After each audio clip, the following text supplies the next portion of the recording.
Welcome back, this is CerealSnax, and today I'm looking at Guild Wars 2, and this is more of just a kind of a summary of what's been going on in Guild Wars 2, more in my Guild Wars 2 than anything else, maybe some of the news that's been going on with Guild Wars 2, and really all I've got is some footage playing in the background. I haven't really gotten too high a level on my char. I kind of have alt-itis to some extent, so I've been playing my Engineer, my Mesmer, my Thief, my Warrior, and kind of have toyed with the Necromancer a little bit, but lately I've kind of started to focus more on the Engineer. I'm kind of taking my time on Guild Wars 2 as much as I can. I know there's a lot of people out there who are level 80 and have maxed out their crafting skills and have seen everything there is to see, or maybe they've just gotten level 80 and they haven't seen anything yet.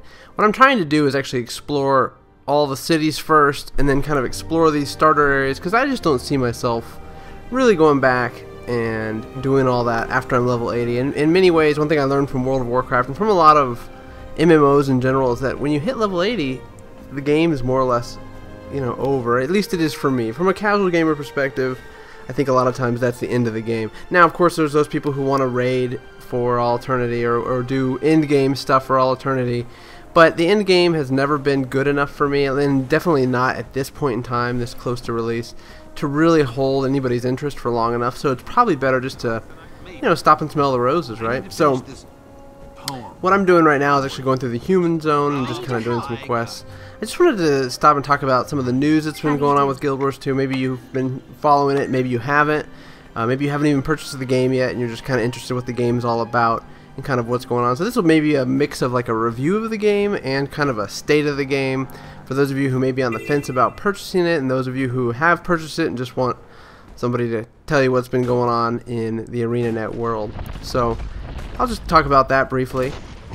So probably the number one thing that ArenaNet's been kind of trumping a lot is account security. I guess just like every other game, hackers have lists of email addresses and passwords, and they've been collecting those through their spyware and then trying to break into Guild Wars accounts. So far, Guild Wars 2 doesn't have an account authenticator yet, and I'm really looking forward to that because I had that in World of Warcraft, and that was after being hacked one time, and it's not something that is uncommon to be hacked in these types of games, just because, people want to get access to your account, want to be able to sell all your stuff, and which can then translate to real money. So whenever real money is involved, it seems like account security is always a big deal. So if you are playing, make sure you make your password something crazy. I made mine ridiculous. I used every character you could possibly use, and I made it so incredibly random that I can't believe anybody would guess it. So you can try typing in CerealSnax 99 for my password, and it won't work, because that is I just made it very, very complicated. There's some other things they've been doing. There was a big kind of controversy over ArenaNet because they banned a bunch of people. I think it was 3,000 accounts they had banned permanently at one point in time for basically exploiting something in the game, and of course there was a lot of back and forth on that, and finally they came back and said, well, as long as you let us know that you're aware of the ban and all that, we will unban you. So I think that was kind of their first strike against anybody who's trying to exploit the game, and in a way I like that, because I think that it kind of follows Blizzard's idea of really getting rid of those people who are trying to exploit the game. It really makes it kind of takes a lot of the fun out of the game when you've got a lot of people exploiting it. So there's been a lot of issues with the game. I guess from a review perspective, I would say that I really like the game. I think it's beautiful, and I'm actually addicted to it. I wish that if some of you who may be watching my other videos, my reviews and my Minecraft videos, may be wondering, well, why all this Guild Wars 2 stuff? Well, it's honestly been the only game I've been playing recently, so that's why. And of course, you know how these things go. After a month or two, or however long these games last, everybody just kind of goes back to their old thing. But in the beginning, it's the honeymoon period where you just want to play the game non-stop all the time whenever you have a free moment. So that's kind of why I've been doing that. So other than that, the game, like I was saying, it's pretty great. There's some issues still, obviously, with World vs. World, which is a real fun kind of thing. It reminds me a lot of Dark Age of Camelot. And if you ever played Dark Age of Camelot early on, when the game first came out, Dark Age of Camelot, very few people really went into the Realm versus Realm area. I think it was something that we kind of all cautiously stepped our foot into, and early on it made it very dynamic because you had these three realms fighting each other. The World versus World in this is similar, and I like that. I think it's very powerful in that respect. There's still a little bit of weakness, I think, in terms of the whole zerging of everybody, but I do like some of the mechanics they've put in place, like building battering rams and all that, because that really does balance out that zerg. If you have a battering ram, many times you can overwhelm a larger force with your battering ram and your other siege weapons that you have, so that's pretty cool. The only big problem with World vs. World right now is that you can't really get into it that quickly, and I don't know if it's just Storm Bluff Isle where I am, but it always seems like I'm put into a queue to get into it, and sometimes that queue can take up to an hour long. I'm sure that'll probably balance out, but it does make me worry that maybe they either haven't made the amount of people that are in World vs. World high enough that are allowed to play, or that there are a lot of people sitting in World vs. World doing nothing, which I think is going to be a problem in the future. I know Altaric Valley had that in World of Warcraft, where you had a lot of people just AFK the entire game, and that's a concern, you know, because you want to be able to if you're going to tout World vs. World, you want to allow people to actually play it, especially those casual people who only have an hour or two a day to play when they get home from work. You know, they're not going to be able to get in and really experience it the way they should be able to. So some other things that have been going on is, you know, I like this down leveling thing. I like the fact that I can go to all the starting zones and basically fight and not be so over level that I'm just kind of, you know, destroying everything. Although if you've been watching the clip that I've got going here, it is pretty easy.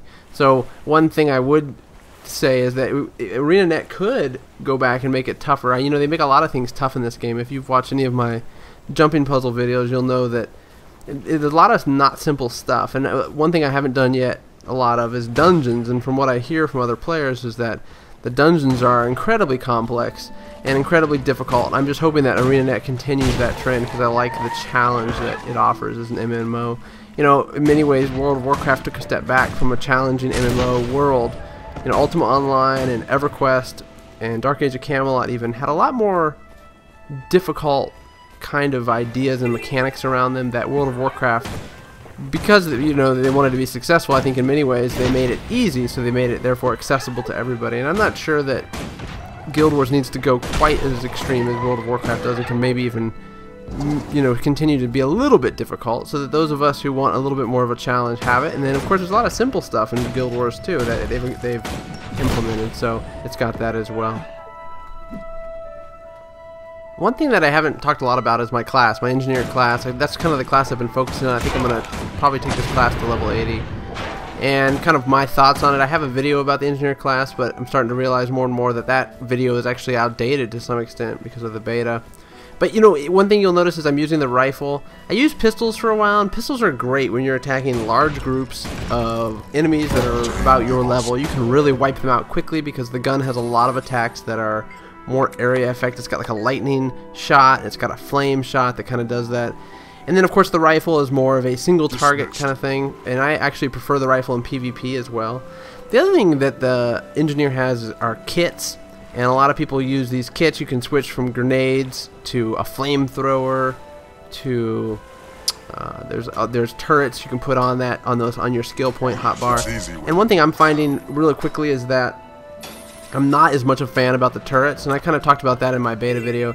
The turrets, just, I feel like I'm stuck in one place when I have the turrets down. They're great for when you're defending a tower or a keep or whatever in World vs. World, but in just regular PvE, they kind of just seem annoying to me. So I've focused mainly on the kits. Now the flamethrower kit is great. It reminds me a lot about like the rifle, except closer in. So if you're a close combat type person like I am, the flamethrower is really great. It's really just a more close-up version of the rifle. Many of the skills are similar to that. The grenades seem kind of, I feel like they need to tweak them a little bit. They just feel clunky, but the one thing I will say about the grenades is that for player versus player, they are great when you are up on a keep and you want to lob grenades at groups of players, because they do incredible amounts of damage. So if you're ever doing an event or you're doing PvP, the grenades are great. The thing I like the most about the engineer, and maybe this is how I will start moving my traits around, is the potions that you can drink. And you can see right now as I'm fighting, I'm actually using all potions. I got my healing potion, I've got my potion that gives me some kind of frenzy craziness, and another one that speeds me up and does some other swiftness and all that. I prefer those the most, just because you can just take a swig of the potion. You don't have to worry about switching to a kit or whatever. I may get more into the kits later, but for just PvE, which is what I'm doing mostly, I prefer the potions. It just seems quicker. It allows you to move quicker and all that sort of stuff. this might not be news to many of you who are listening, but you know, one thing in Guild Wars 2, and I've talked a little bit about it before, but there's skills that you collect by doing skill challenges and leveling up, and those are, you can't like retrain them. But what it looks like is that you get enough skill points throughout your career in your character to be able to just purchase every skill that you want. So those kits are purchased through skill points, the potion skills are purchased through skill points, etc. All the things in the bar from 6 through 0 on the bottom there that you can see, you purchase with skill points. Now, there's another mechanic in this game called traits, and traits basically buff up certain parts of aspects of your class, and they make a huge difference, especially in World vs. World. I've noticed that people who are level 80 and they've maxed out their traits have a huge upper hand on the rest of us. So, and one thing about the traits is that you can retrain them. So if you set them wrong, they're kind of like talent points in other MMOs, but you can reset them, and it costs a small fee to reset them. Right now, what I'm doing is there's a number of them for the engineer, and off the top of my head, I think the ones that really interested me were there's a toolkit one, which of course enhances your kits, and then there's the explosives and guns, and then there was a couple more. But the two that really interested me the most were the upgrading basically the gun type, like the rifles and pistols traits, which actually increases your power. So there's a skill called power, and whenever you increase your power, you're essentially increasing your damage. And then there's a condition damage, which actually does condition damage. So, and explosives does that. So what I'm doing is I'm unlocking the explosives, and I'm unlocking basically the rifle stuff. Now, once you get 5 points in each one, you get a special other trait that comes with it. So for the rifles, you actually once it gets to 5 points, you can cause bleeds. And once you get to 5 points on explosives, it actually drops a bomb when you dodge, which is kind of handy. I'm looking forward to seeing how that works. So I think those two are a good combo. I haven't really done a lot of World vs. World, so I don't know how that'll affect my play there. But you know, this is a learning thing, so it's going to be cool to see how those traits really affect all that. Plus, then you add to the fact that you can put, well, right now I can do 3 skills on my bottom bar. You can see 6, 7, and 8.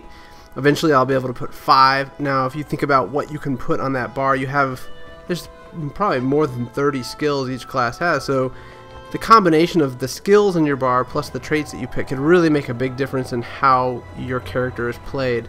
There's kits that the engineer has that are just purely healing kits, and of course there's potions and other stuff as skills that are purely healing, and then of course, and now that I think about it, I think one of the traits is actually specifically related to healing. So you could almost spec your engineer to be focused on group heals, or you could spec your engineer to be focused on pure rifle, pistol type damage with explosives as a side bonus, or however you wanted to do it. And that's one of the really strong things. However much other games talk about how customizable characters are, Guild Wars 2 really seems to have nailed it. So I'm really looking forward to playing around with that once I get higher level. So anyway, this is just kind of this video is kind of just my thoughts on Guild Wars 2, the state of the game, how things are going now. I gave you some information on what's going on in the news with ArenaNet, and some of my own thoughts on the engineer class, some of my thoughts on World vs. World. I think I'd like to do this every once in a while, just kind of put out a video with kind of the state of the game from CerealSnax perspective.